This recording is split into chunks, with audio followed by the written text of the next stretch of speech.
समाचारनी शुरुआत करिए तो राष्ट्रपति द्रौपदी मुर्मुए आज सवारे 11 वागे લોકસભા અને રાજ્યસભાની સંયુક્ત બેઠકને સંબોધિત કરી હતી, જેમાં તેઓ વડાપ્રધાન નરેન્દ્ર મોદીના નેતૃત્વમાં નવી ચૂંટાયેલી સરકારની પ્રાથમિકતાઓને આગળ ધપાવી। 18મી લોકસભાની રચના બાદ સંસદની સંયુક્ત બેઠકમાં દ્રૌપદી મુર્મુનું આ પ્રથમ સંબોધન હતું। નવી લોકસભાનું પ્રથમ સત્ર ગયા સોમવારથી શરૂ થયું હતું અને રાજ્યસભાનું 264મું સત્ર 27 જૂનથી શરૂ થશે। રાષ્ટ્રપતિ દ્રૌપદી મુર્મુએ આજે સંસદમાં સંબોધન કર્યું હતું।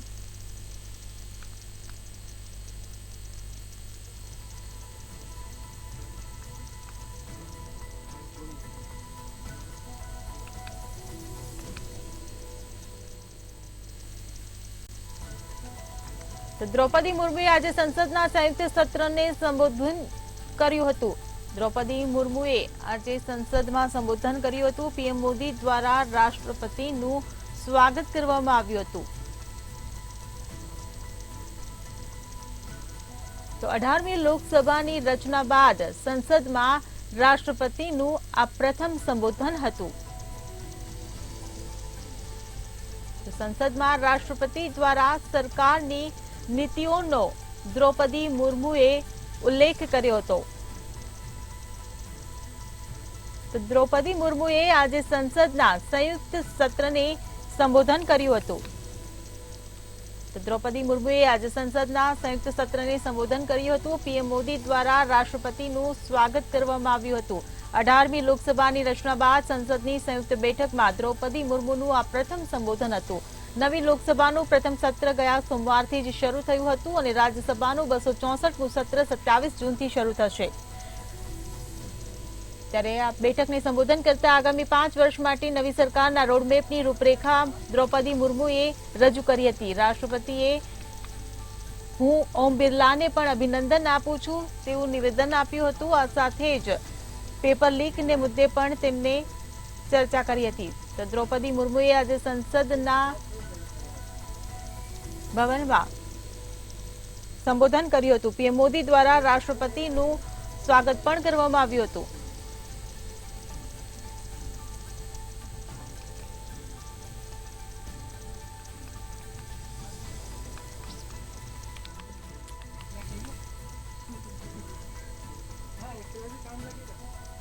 તો રાષ્ટ્રપતિ દ્રૌપદી મુર્મુએ આજે સંસદમાં સંબોધન કર્યું હતું। સંસદમાં રાષ્ટ્રપતિ મુર્મુએ આજે સંયુક્ત સત્રને સંબોધન કર્યું હતું।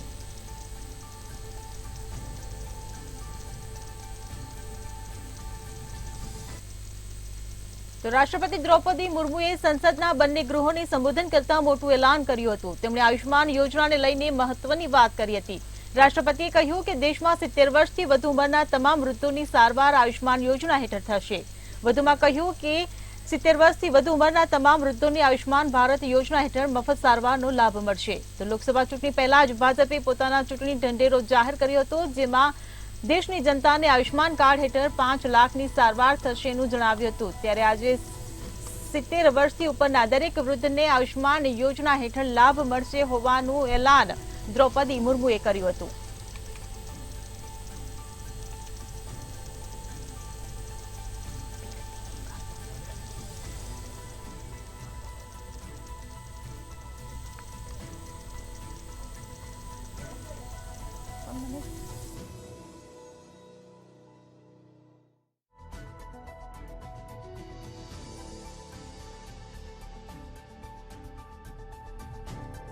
ઢંઢેરામાં જે વાયદો કર્યો હતો તે વાયદો હવે પૂરો કર્યો છે। રાષ્ટ્રપતિ દ્રૌપદી મુર્મુએ આજે એક મહત્વનું એલાન કર્યું હતું। સંસદમાં સંબોધન કરતા તેમણે આ મહત્વનું એલાન કર્યું હતું। તો આયુષ્માન કાર્ડ યોજનાને લઈને આ એલાન કરવામાં આવ્યું હતું।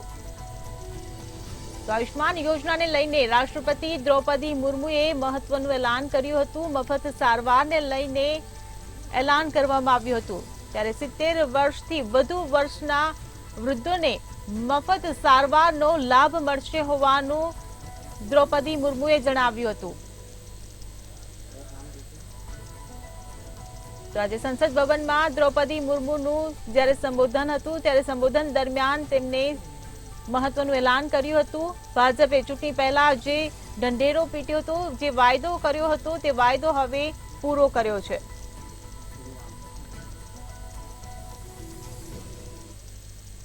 18મી લોકસભા ચૂંટણી બાદ સંસદનું પ્રથમ સત્ર ચાલી રહ્યું છે। નવા ચૂંટાયેલા લોકસભા સભ્યોના શપથ ગ્રહણ અને અધ્યક્ષની ચૂંટણી દરમિયાન સત્તાધારી પક્ષ અને વિપક્ષ વચ્ચે ગજગ્રાહ ચાલી રહ્યો છે। એમાં વળી હવે સંસદમાં સ્થાપિત સેંગોલનો મુદ્દો મેળવ્યો છે। સંસદ ભવનમાં સ્પીકરની સીટ માટે લગાવેલા સેંગોલને હટાવવાની વિપક્ષે માંગ કરી હતી। સમાજવાદી પાર્ટીના રાજ્યસભા સાંસદ આર.કે. ચૌધરીએ કહ્યું કે સેંગોલ રાજાશાહીનું પ્રતીક છે। તેને હટાવીને તેની જગ્યાએ બંધારણ સ્થાપિત કરવું જોઈએ, કેમ કે બંધારણ લોકશાહીનું પ્રતીક છે। સેંગોલનો અર્થ શાહી લાકડી થાય છે અને એનો બીજો અર્થ રાજાનો સળિયો પણ થાય છે। રજવાડાનો અંત લાવી આપણો દેશ આઝાદ થયો હતો।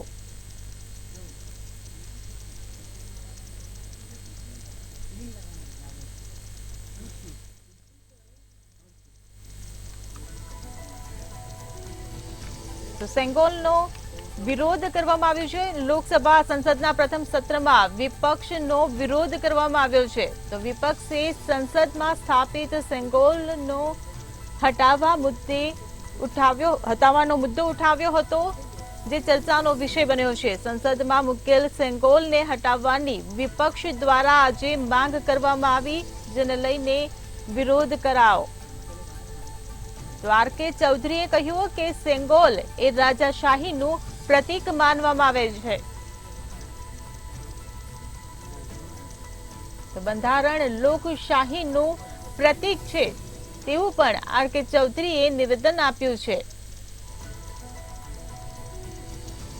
સેંગોલને હટાવીને બંધારણ સ્થાપિત કરવું જોઈએનું પણ જણાવ્યું હતું। તો સંસદમાં સેંગોલનો વિરોધ કરવામાં આવી રહ્યો છે। લોકસભા સંસદના પ્રથમ સત્રમાં વિપક્ષે વિરોધ કર્યો હતો। તો વિપક્ષે સંસદમાં સ્થાપિત સેંગોલનો હટાવવાનો મુદ્દો ઉઠાવ્યો હતો, જેને લઈને વાતાવરણ ગરમાયું હતું। તો સંસદમાં મુકેલ સેંગોલને હટાવવાની વિપક્ષ દ્વારા માંગ કરવામાં આવી રહી છે।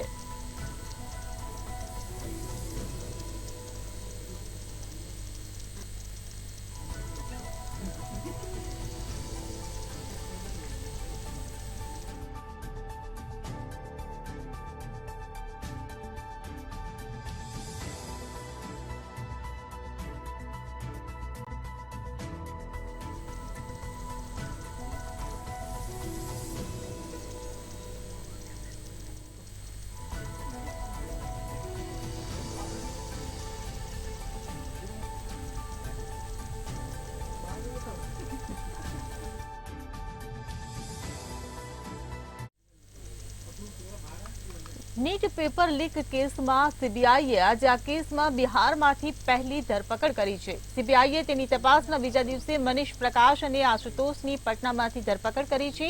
સીબીઆઈએ મનીષની પત્નીને ફોન પર ધરપકડની સત્તાવાર માહિતી આપી હતી। ત્યારે આરોપી મનીષ પ્રકાશની નીટ પેપર લીકમાં મહત્વની ભૂમિકા હોવાનું માનવામાં આવે છે। મનીષે જ પટનામાં રાતોરાત play and learn school book કરાવી હતી, જ્યાં 20 થી 25 ઉમેદવારોને એકઠા કરીને ઉત્તરવહીઓ ગોખાવી હતી। આ શાળામાંથી બળી ગયેલા પ્રશ્નપત્રો તપાસનો આધાર બન્યા। તો મીડિયા રિપોર્ટ્સમાં કહેવામાં આવી રહ્યું છે કે મનીષના સહયોગી આશુતોષની પણ ધરપકડ કરવામાં આવશે, જો કે આ વાતની પુષ્ટિ હજુ સુધી થઈ શકી નથી। ત્યારે આગામી દિવસોમાં આ કેસમાં વધુ અનેક ધરપકડો થઈ શકે તેવું અનુમાન છે।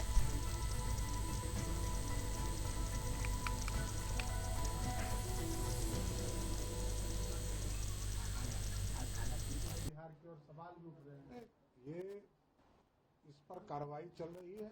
हम लोग एक कानून भी ला रहे हैं। भारत सरकार ने भी कानून की व्यवस्था किया है। 10 साल तक की सजा और पेनल्टी देने का भी व्यवस्था किया है। हम लोग भी इस आगामी सत्र में इस पर कानून लाएंगे और कठोर से कठोर कार्रवाई करके स्पीडी ट्रायल चलाकर ये 3 से 6 महीने में इनको सजा दिलाने की व्यवस्था करनी है।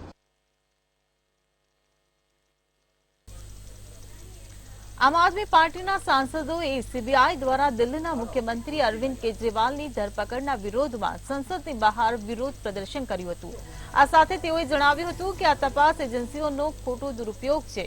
તેમજ આપના સાંસદોએ પણ રાષ્ટ્રપતિના સંબોધનનો બહિષ્કાર કર્યો હતો અને કહ્યું હતું કે અમને રાષ્ટ્રપતિનું સંપૂર્ણ સન્માન કરીએ છીએ, પરંતુ સંબોધન સરકાર દ્વારા લખવામાં આવે છે, તેથી અમે આ કાર્યક્રમમાં હાજરી આપી રહ્યા નથી। અરવિંદ કેજરીવાલની મુક્તિની માંગ કરતા આપ સાંસદ સંજયસિંહે કહ્યું, જ્યારે અરવિંદ કેજરીવાલના જામીન સુપ્રીમ કોર્ટમાં મંજૂર થવાના હતા ત્યારે સીબીઆઈ દ્વારા તેમની ધરપકડ કરવામાં આવી હતી। આ સરમુખત્યારશાહીનું મોટું ઉદાહરણ છે। સંજયસિંહે વધુમાં કહ્યું કે તપાસ એજન્સીઓનો દુરુપયોગ બંધ થવો જોઈએ અને અરવિંદ કેજરીવાલને મુક્ત કરવા જોઈએ। અમે રાષ્ટ્રપતિનું સંપૂર્ણ સન્માન કરીએ છીએ, પરંતુ રાષ્ટ્રપતિના તમામ ભાષણો સરકાર દ્વારા લખવામાં આવે છે। સરકારી ભાષણોમાં લોકશાહીની મોટી મોટી વાતો થાય છે, જ્યારે લોકશાહીને કચડી નાખવામાં આવી રહી છે।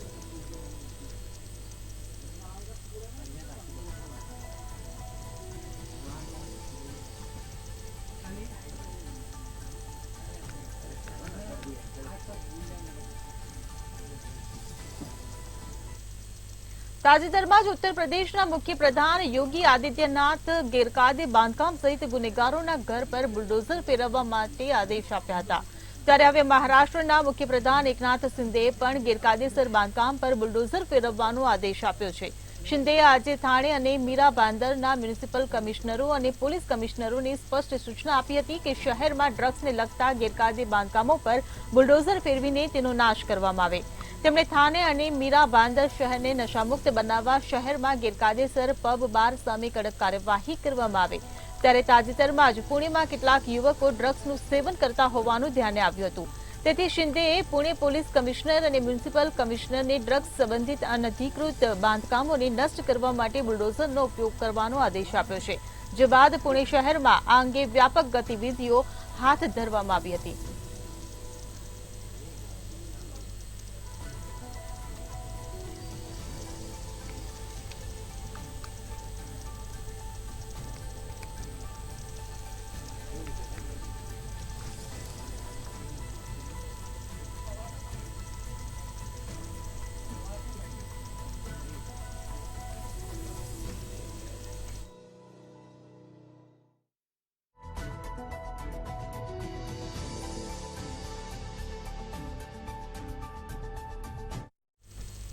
ટ્રેનના કોચમાં મુસાફરી કરતી વખતે એક પ્રવાસી દ્વારા ખોટી રીતે અપર બર્થની ચેઇન લગાવવામાં આવી હતી, જેના કારણે બર્થ નીચે પડતા કેરળના એક 60 વર્ષીય વ્યક્તિનું સારવાર દરમિયાન મૃત્યુ થયું છે।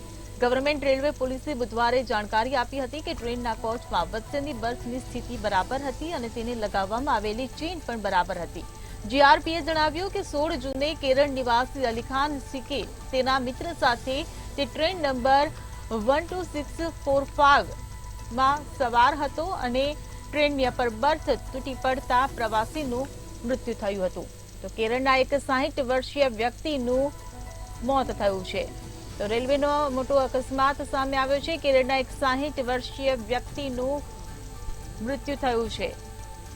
તો પ્રવાસીએ ખોટી રીતે અપર બર્થની જે ચેન લગાવી હતી તેના કારણે આ અકસ્માત સર્જાયો।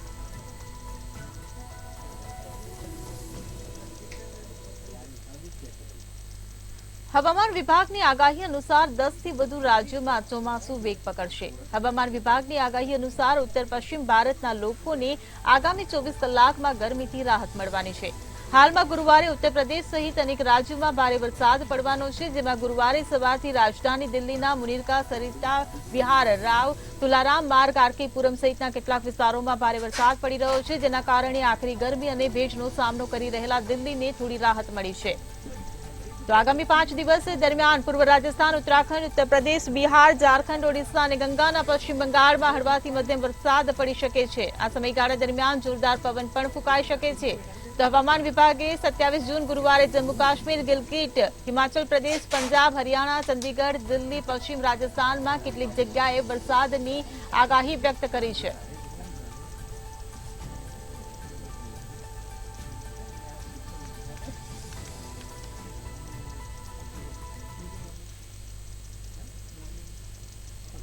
દેશના 50% થી વધુ નાના ખેડૂતો પર ખરાબ હવામાનની વિપરીત અસર પડી છે। ખરાબ હવામાનને કારણે તેમનો અડધાથી વધુ પાક બરબાદ થઈ ગયો છે. દેશના નાના ખેડૂતોની સ્થિતિ પર ડેવલપમેન્ટ ઇન્ટેલિજન્સ યુનિટ દ્વારા કરવામાં આવેલા બીજા વાર્ષિક સર્વેમાં વાત સામે આવી. સર્વેમાં દેશભરમાંથી 6,615 ખેડૂતોને સામેલ કરાયા હતા. તેમાં એવા ખેડૂતોનો સમાવેશ થાય છે જેમની પાસે 1 હેક્ટર સુધીની ખેતીની જમીન હતી. હવામાનની ઘટનાઓને કારણે પાક નિષ્ફળ જવાની સમસ્યા છેલ્લા 5 વર્ષથી સતત વધી રહી હોવાનું પણ સર્વેમાં બહાર આવ્યું છે. છેલ્લા 5 વર્ષમાં નાના ખેડૂતોને ઓછામાં ઓછો 1/3થી અડધો પાક નષ્ટ થઈ રહ્યો છે. છેલ્લા 5 વર્ષમાં ડાંગરની ખેતી કરતા 50% ખેડૂતો અને ઘઉંની ખેતી કરતા 40%થી વધુ ખેડૂતોએ તેમના અડધાથી વધુ પાક નિષ્ફળ ગયો છે.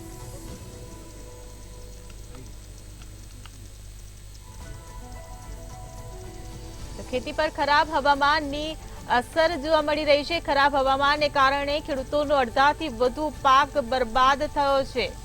તો ડેવલપમેન્ટ ઇન્ટેલિજન્સ યુનિટ દ્વારા એક સર્વે કરવામાં આવ્યો હતો જેમાં તમામ ખુલાસા થયા છે. સર્વેમાં દેશભરમાંથી 6,615 ખેડૂતો સામેલ હોવાનું સામે આવ્યું છે. ડેવલપમેન્ટ ઇન્ટેલિજન્સ યુનિટ દ્વારા સર્વે કરાયો હતો. સર્વેમાં દેશભરમાંથી 6,615 ખેડૂતોનો સમાવેશ થાય છે. તો ખરાબ હવામાનથી ખેડૂતોનો અડધાથી વધુ પાક બરબાદ થયો હોવાનું સર્વેમાં સામે આવ્યું છે. ત્યારે દેશમાં ખેડૂતો પર હવામાનની ખરાબ અસર જોવા મળી રહી છે.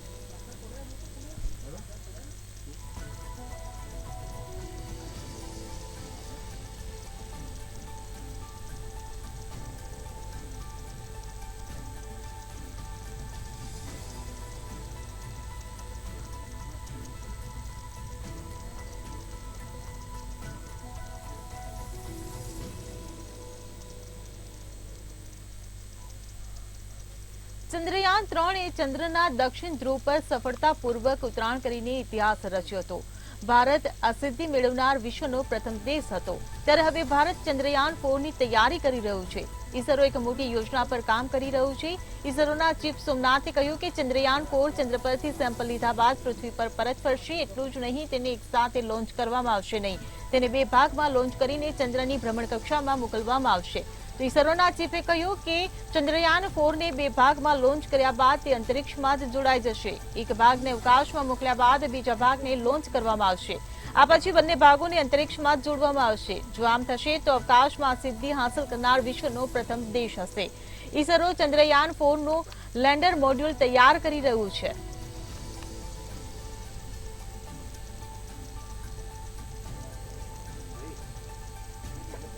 ચંદ્રયાન 3 એ ચંદ્રના દક્ષિણ ધ્રુવ પર સફળતાપૂર્વક ઉતરાણ કર્યું.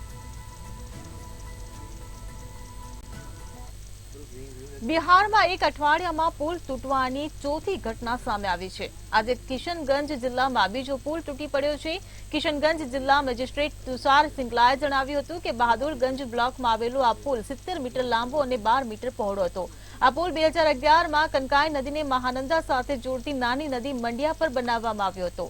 નેપાળના કેચમેન્ટ વિસ્તારમાં ભારે વરસાદને કારણે પાણીનું સ્તર અચાનક વધી ગયું છે. પુલનો એક થાંભલો જોરદાર પ્રવાહ સામે ટકી શક્યો ન હતો. અકસ્માતમાં કોઈ જાનહાનિની માહિતી સામે નથી આવી.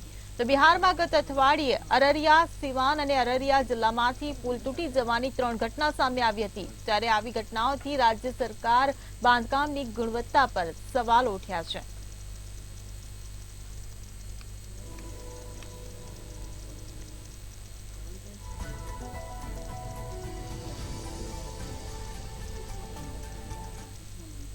નેપાળમાં ભારે વરસાદ પડવાને કારણે પૂર જેવી સ્થિતિનું નિર્માણ થયું છે. દેશમાં છેલ્લા 24 કલાકમાં ધોધમાર વરસાદ ખાબક્યો હતો, જેના કારણે ભૂસ્ખલન અને પૂરના કારણે 14 લોકોના મોત થયા અને અનેક લોકો ઇજાગ્રસ્ત થયા છે.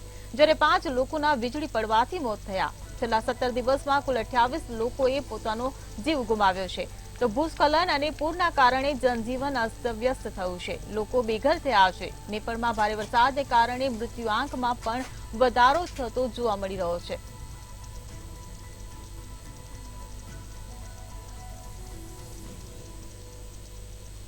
તો નેપાળમાં મેઘ તાંડવ સર્જાયું છે. પૂરના કારણે જનજીવન અસ્તવ્યસ્ત થયું છે. તો 17 દિવસમાં 28 લોકોના મોત થયા હોવાનું સામે આવ્યું છે.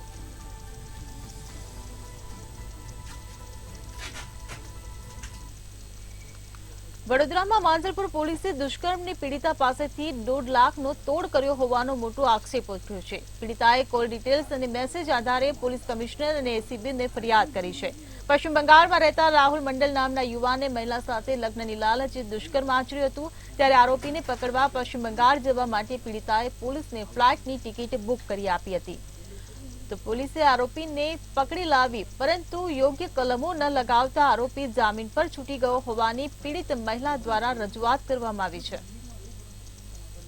वो कह रहे थे कि अभी तक उनको उसको पकड़ने जाने की परमिशन दी नहीं गई है और ना ही उन्हें वो पैसे ग्रांट हुए हैं गवर्नमेंट से ताकि वो आगे कुछ कर सके.